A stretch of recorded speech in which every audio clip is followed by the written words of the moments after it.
episode 131, John Qualls. Hey, it's Nikki Llewellyn, and you're on Gut Plus Science. This podcast is on a mission to increase engagement at work. And on this show, we equip CEOs and people-first leaders of all levels to make impact. Let's get to it. Hey, Gut Plus Science listeners, it's Nikki. So our team leveraged a tool called the Purpose Gap Matrix to do 2022 planning. And to say we love the experience and outcome is an understatement. As an innovator and someone highly focused on results, this tool led us to find the exact gaps on our team as individuals and as a whole, and kick off planning with clarity of complete work fulfillment. And then we were able to clearly pinpoint gaps to take meaningful action towards our ideal work experience. So each of us worked on this in advance and then came together to share. It was so simple of a tool and process, yet so deep and rich. Our team got vulnerable, and the vibe and foundation for the day-long session was set up for a great day. And we are now already seeing powerful changes that have added even more fire to the work that we do. So I've asked the inventor of this tool and process that I'm a huge fan of, Purpose Gap Matrix, to join me today and to share his mindset around purpose at work and the key components that he has found to move the meaningful work experience needle the most, and share more about this simple yet profound tool and a little bit of history on where it came from. I'm really excited to introduce you to John Qualls, CEO and President of Purpose HQ. So, John, welcome to Gut Plus Science. Let's start by having you talk about today's complex workplace engagement challenges and really the mindset we must have as leaders about purpose. Oh, thanks. Well, I like to, when I kind of tee this up a little bit, I kind of think of the three R's we talk about right now, the great resignation. I call it the great resignation, reshuffle, and retirement. And it's kind of like, how did we get here, right? So I call it the three R's that we've been dealing with. I always like to say, well, how do we get here? And we'd say that COVID has been an accelerant, but maybe not the cause. I've always felt that the boomers of this was this mass of humanity moving through our society over the last 50 years. And in front of that was a bunch of things we did to get ready for it. And behind is a bunch of destruction after it as it's kind of gone through. And that's really what we see. I see the silver tsunami now going into retirement. And that has created this tremendous pressure on, I like to call the human capital supply chain of people retiring, which means that everybody needs to move up, the great reshuffle.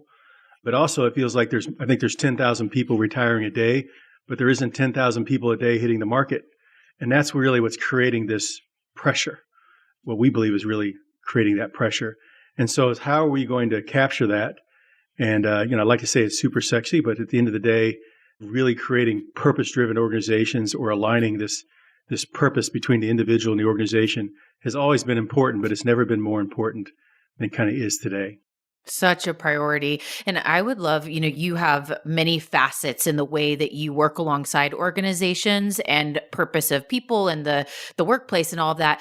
Help us with your definition. How do you define purpose in really all these various facets? Some may be familiar with the word ikigai. It's like find out what your problem you're good at solving, the world wants solved and willing to reward you for that. So that's kind of, I believe in that approach. When I really think of purpose, what it really kind of comes down to is responsibility. I'm sure everybody's kind of seen this study about people who live the longest, most rewarding lives.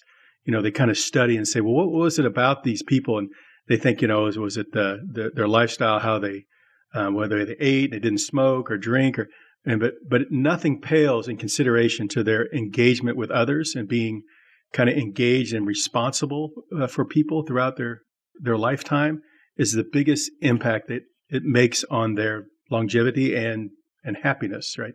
I really feel like that's part of purpose is really aligning like what your responsibility is and where you want to be responsible for, the people around you, how you surround yourself, things you do, things of that nature.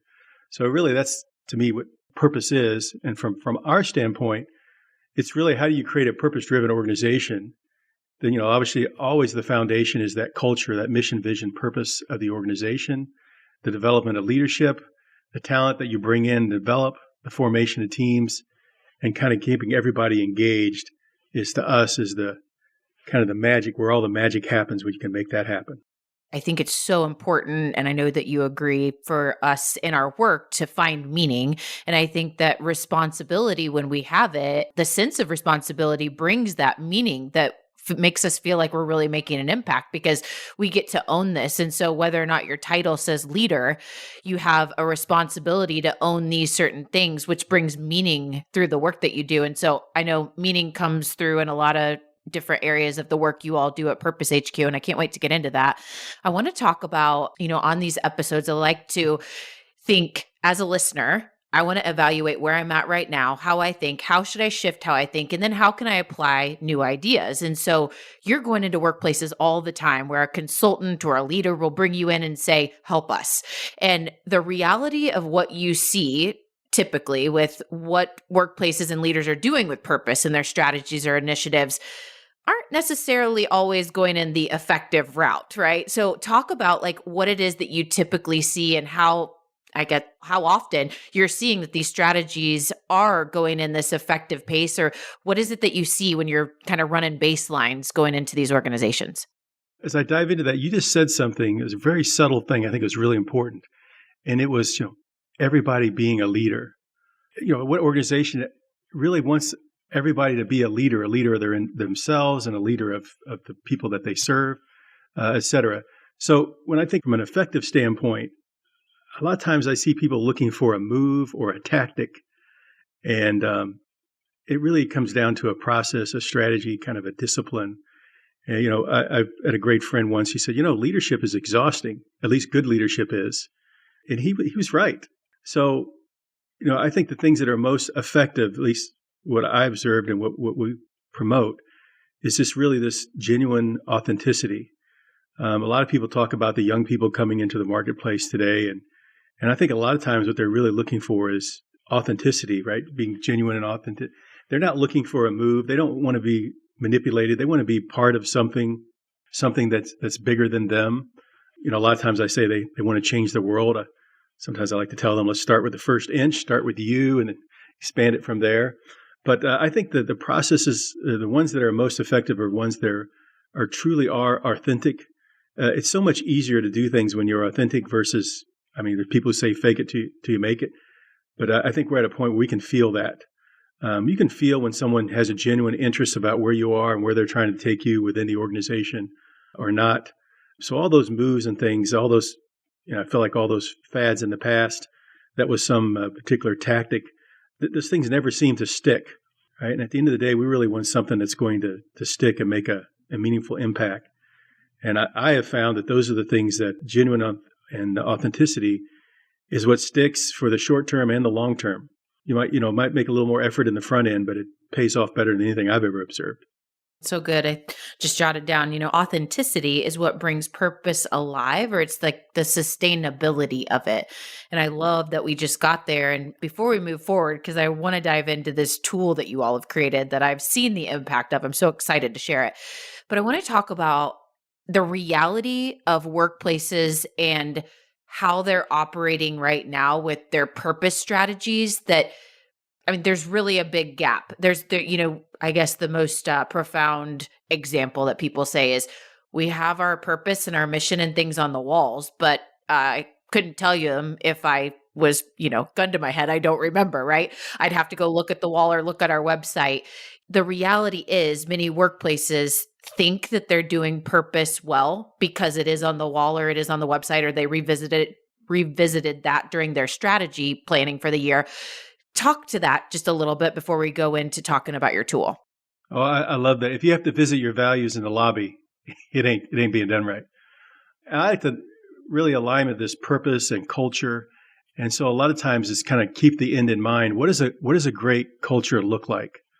And this might be a long piece here, but here's what I think it looks like.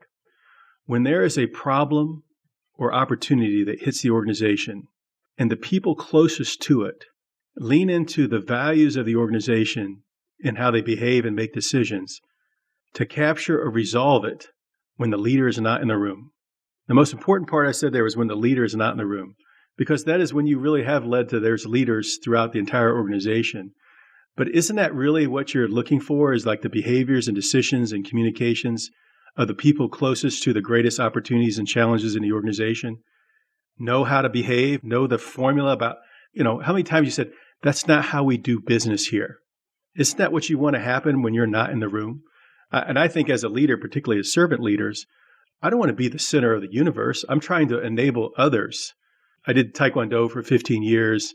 And one of the things, is you become a black belt and then there's a master. But a master measures themselves by how many black belts they put into the world. Sometimes they say, how do you measure someone? It's like, how many millionaires did you make? I like to think of it as how many leaders did you enable? So it's not all about you, but it's how do you enable these other people to be leaders?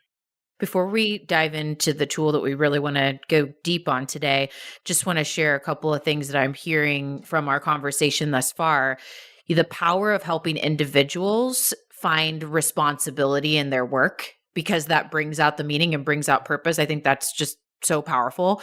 And then you're saying, the overarching light to your purpose strategy is the authenticity you bring as a leader, as a leadership team or organization. I love that. So just great takeaways.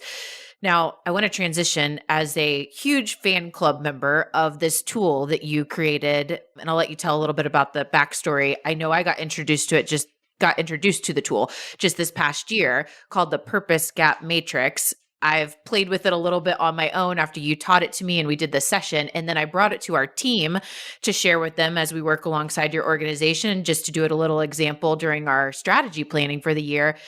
And I don't even think it took 5 minutes for us to get into a very vulnerable conversation. Someone had asked me, what was the most powerful thing that came of that? If you had to say the number one, I was like, our entire team was just straight up vulnerable and raw about where we are. And then we talked and had a very fruitful conversation about the gaps. And we probably took 90 minutes to then talk through the strategy on how do we fill the gaps. It was so powerful. So I'm so excited to share this. You created this tool to help bridge the gap, and you saw powerful results when you created it originally. And now it's just kind of taken on a life of its own to transform engagement. I want you to tell us a little bit about the backstory and the tool.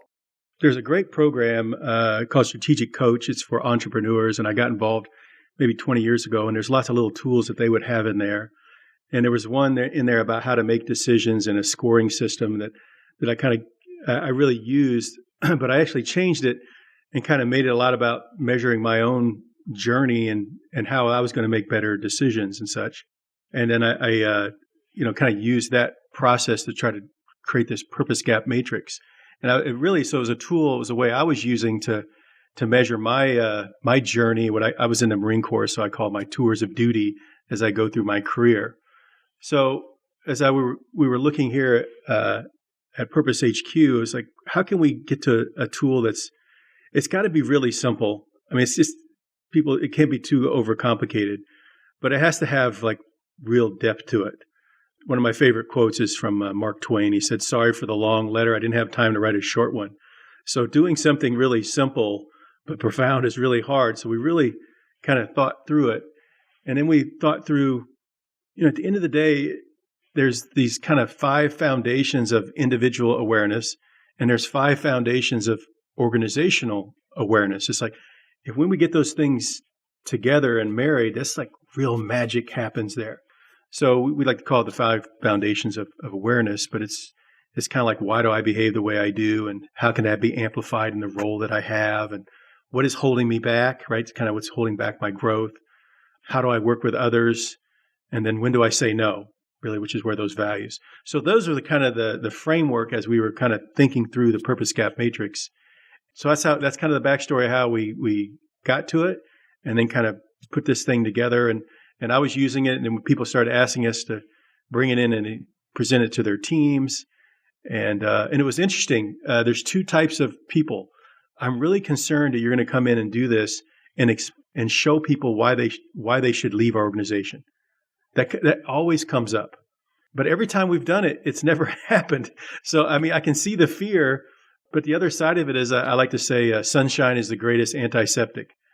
And if you can't get some vulnerability and sunshine, some light on the real fundamental issues, then you're not going to solve them, right? You're just going to chase symptoms, right? We know how expensive and complicated symptoms are. But, if you can get to the root of the problem, then you can solve it for the short term and the long term. So that's how we got there. That's how we kind of got the intent of the purpose gap matrix was simple, profound, and the ability to then take it and actually do something that's relevant for the individual. As I've known you along our professional journey, I know that you're really passionate about great workplaces, culture, purpose, employee engagement. And really, the purpose gap matrix was a passion play for you. You were kind of toying around with these, foundational components and really the framework it's built in. But for a while, it was, hey, I'm just going to kind of try this on some friends and clients and see how it goes. And these stories were incredible. Is there any story that stands out of just the impact that this tool made that really helped you just shine a light on this thing needs to have a life of its own and become a tool in our work? Yeah. Well, I got a lot of stories. I'm trying to figure out which ones not overwhelm me with so many. I like when we kind of do a session with a group and this came out one time, I was really happy here, but I didn't know how to articulate it.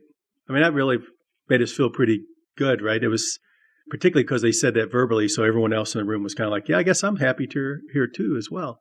Or, there's something here that's rubbing me wrong. I wasn't sure what corner of the room it was in, but now I know. And so now I know how to then articulate it and talk to my manager, whoever, about how I can help address it. But you put it in context of a much bigger thing. So it wasn't the end of the world. It was just a thing that I needed to be addressed. So those are things that we see. Story-wise, I see people looking to maybe they're making a move somewhere and they might use this approach to consider different places they want to go. I've seen a lot of times where it's been used when I say tour of duties are up and this is where I really think a lot of people are today. They're revisiting after kind of COVID. I hope I can say post-COVID, but they're revisiting what's the next tour of duty for them. And they're asking themselves, do I want to sign up with the organization that I'm in now for another 1 year, 2 year, 3 years? And if so, what does that look like?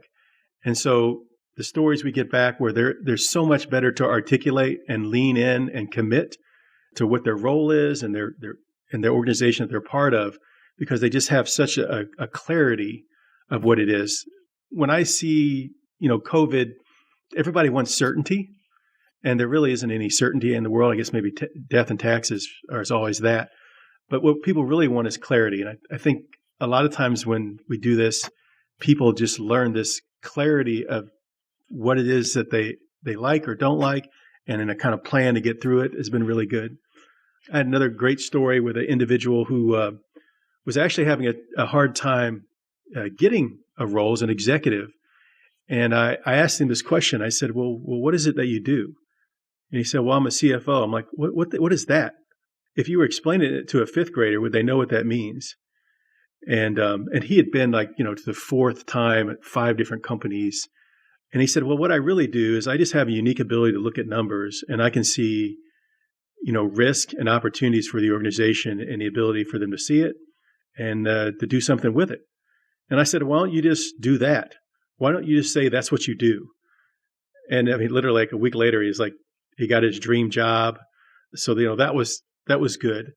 But, I want to talk about always looking for another job. But the other side is people with stories about why they stay or why they recommit.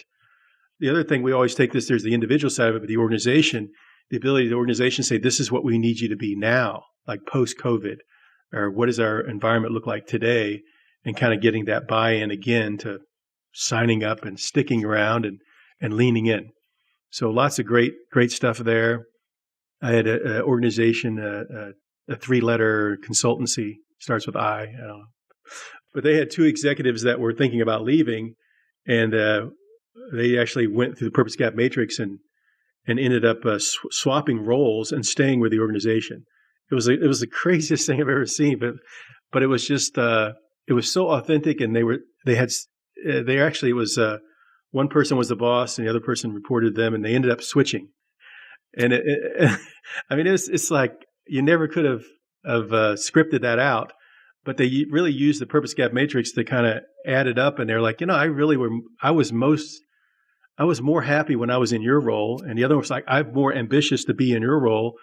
And it kind of went back. The organization said, we'd like to switch. And I say, who won? The organization won. They got to keep 2 people who had real clarity about what they wanted to do, and they leaned in and committed and kind of self-led themselves to the solution to stay.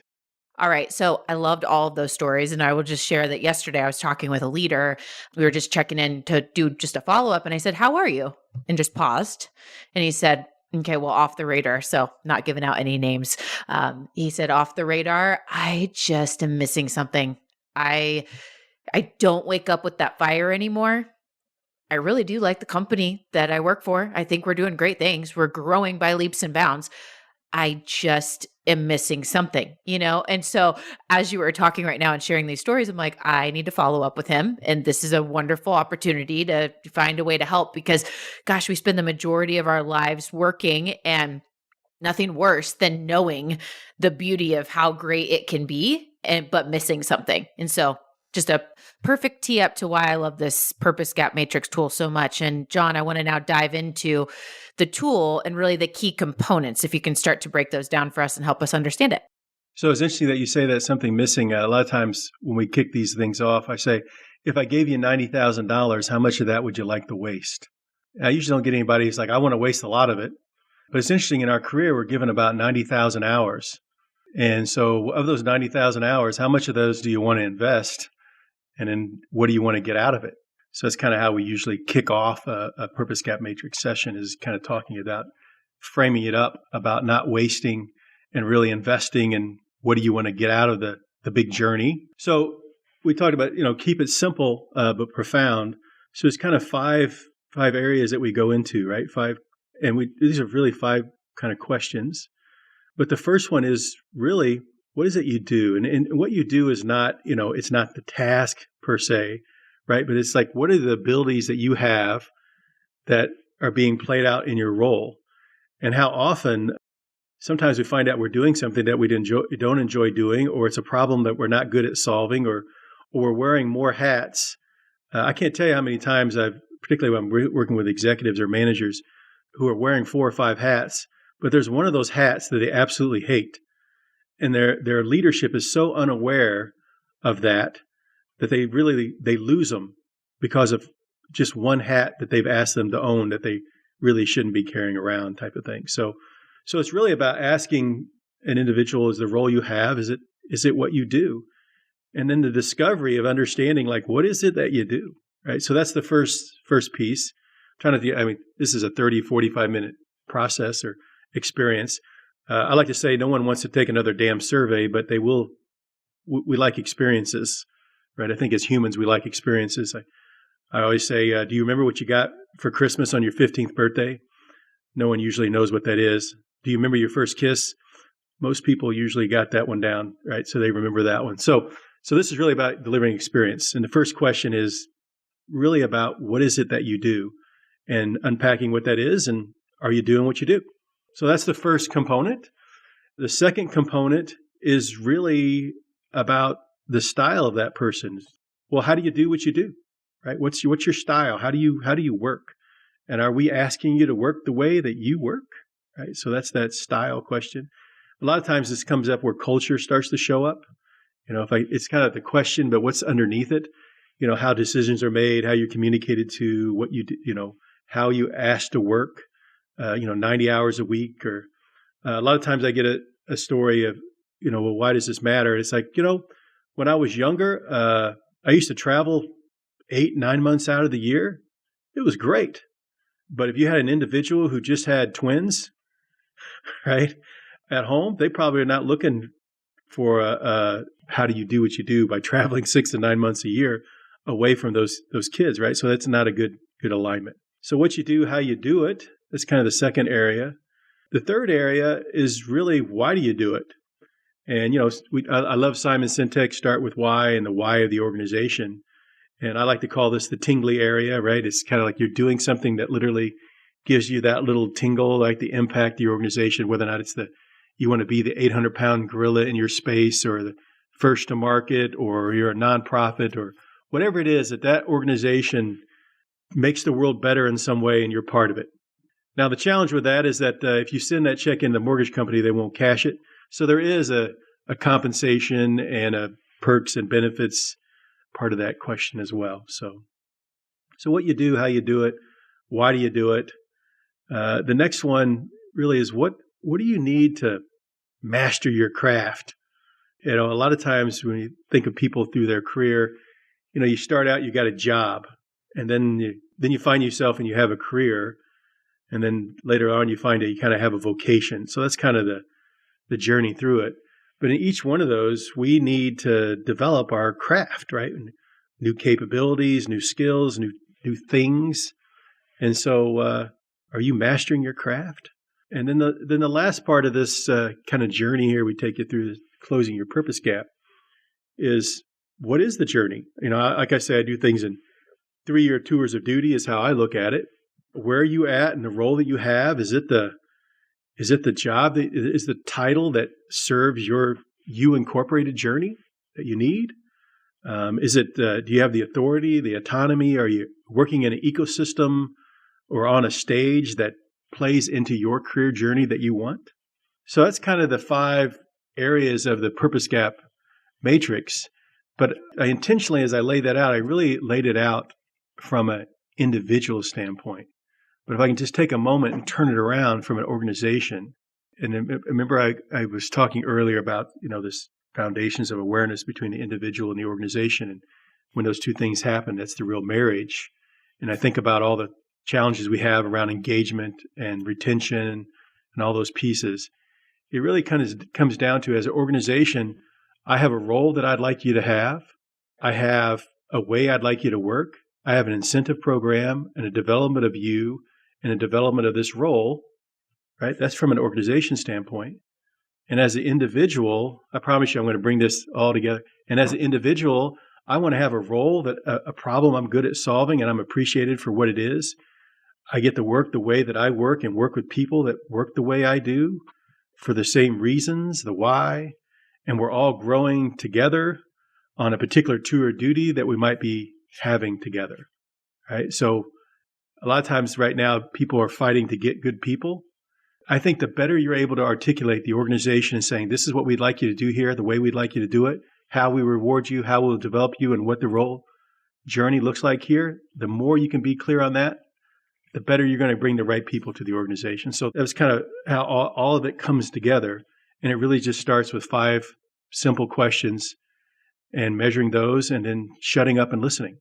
I'm a huge fan, as I said, and I wanted to clarify from a high-level tactical standpoint of this tool. And I know if there's people out there that would like to dive into it, I know we're going to have, contact information for you and your team, and they can get into the nitty-gritty. But just from a high level, is it fair to say that as leaders, we have to help our people get really clear on their ideal so that the tool can produce the best outcome to be able to see the gap? Like, talk about the questions that you walk through, they're really powerful, and we have to know the ideal outcome. We'd have to know for ourselves, the style of how we work and what is ideal. Can you talk about that just a little bit?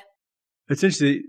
I don't think you need to know the ideal, but you need to begin the dialogue of understanding what it is. And you probably need to work with the person that's leading you for you to come to an agreement about what that is and what it isn't, right? So that's part of to me, the best leaders I've ever had were people who did put me in a place where I could succeed and allowed me to work the way that I worked the best and still serve the organization, incentivize me. It's those same things. But I've always felt like this is where the real leadership happens, is not only guiding, but exploring together what that is. And by the way, sometimes the numbers don't add up. And so, we've all gone through transitions. I always like to say, do you want to transition caught flat-footed, or do you want an exit with grace? And as a leader, I want to exit with grace. I want to be able to have a conversation and know that I've enabled people to go to a great place, and they've done a great time with their tour of duty with us. But we have a plan, and they work closely with us to make that transition, because maybe as an organization, we really don't. It's not a great fit for where they are or where they want to go. And I'd rather have an exit with grace versus that I'm giving my 2 weeks notice, or Nikki, could you step into my office for a moment, right? Nobody enjoys those conversations. But these conversations are just, I think some of the best opportunities or the best things I've ever been involved with were people that we had great transitions, but they understood what I represented, the organization I was part of represented, and they would refer people over to work with us or to, as clients or as employees. Again, I just think it's the right way to do it today, and it's the right long-term approach is to be led that way. So you may not have that clarity, but the ability to have that discussion and have a framework to unpack it. I love that you clarified that. What I was trying to emphasize is, a leader helping a team member to be able to get that clarity. Like this creates the dialogue and the coaching ability to be able to lead with those really great questions to co-create at the end together. Like, what is this ideal? So I love that you said that. I may have asked it the wrong way, but I found that very powerful in the tool that, you can work with someone that you work very closely with, leader, team member, in order to create that and get that very visually understood to know where it is that you're going to be able to work on finding that gap. It's just such a powerful tool. Huge fan, like I said. Okay, so I want to ask, the core best practices as we're wrapping up here that you encourage leaders that you work alongside that use Purpose Gap Matrix to adopt in order to make the tool most impactful. What are some of those key best practices? Well, we already talked about this earlier, but this piece of being authentic, right, and genuine, I mean, that comes through. You see, I heard a great question the other day, but I think a lot of things what we're doing is enabling leaders to ask more relevant, authentic questions, right? That really gets everybody going to where they need to go organizationally and the individual. I heard one the other day. I wanted to somehow put it in our repertoire, but it's like, what have you been doing for the last 2 to 4 months that I haven't recognized? What an interesting question from a leader to ask someone, because so often all we do is come in and tell them what they're doing wrong, but we never really appreciate some of the great things they're doing. So I think that's part of that authenticity. I've always believed that it really is a partnership. I've been married 30 years. It's a great partnership.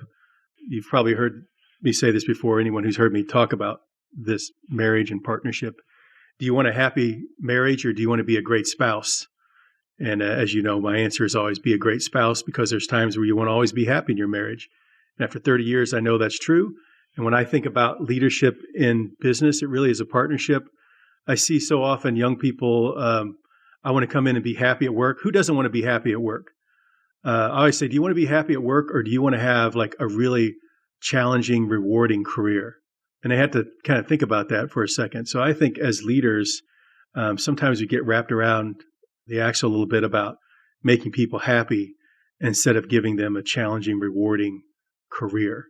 And I think that's the best practice that you can do, is help them get to that place. The happiness thing, it'll happen, but that's more important. Wow.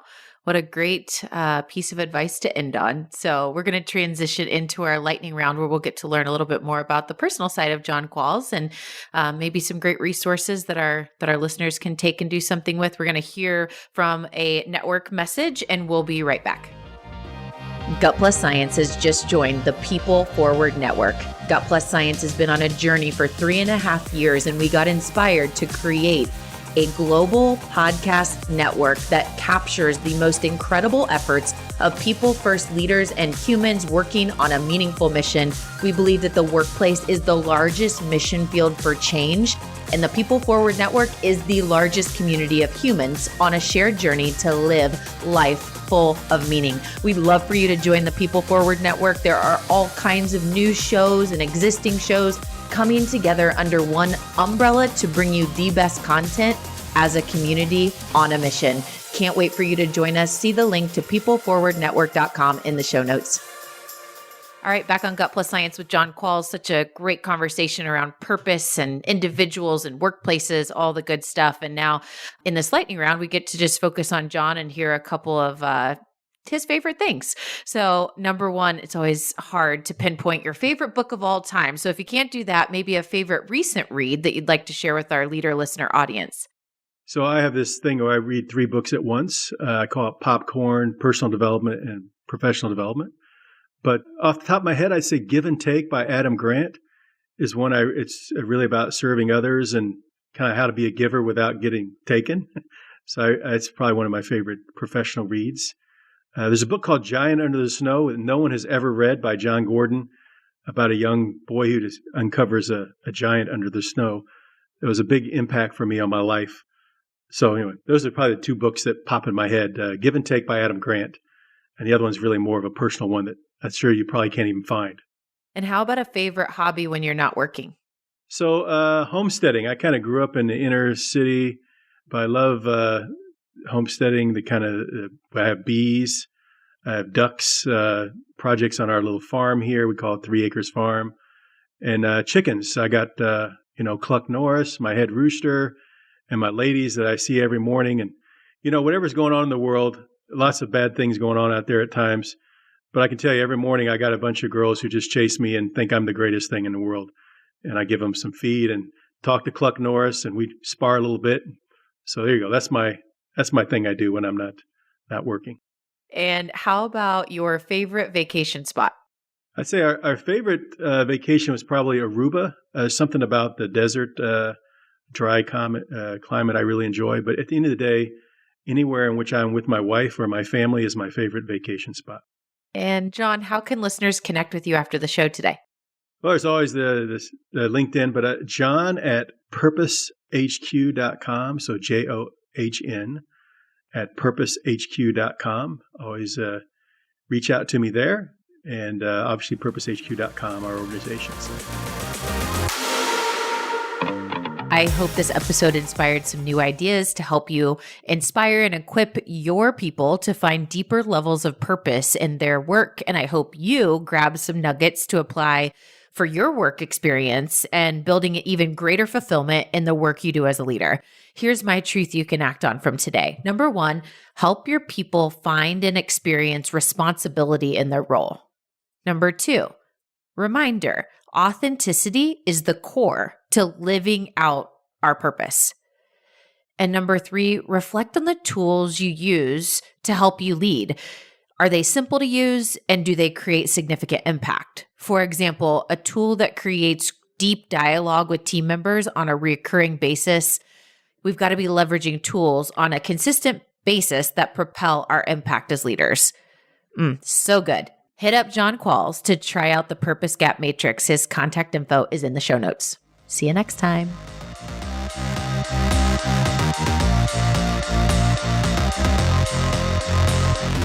We just left the world a little bit better. Now go do something with it.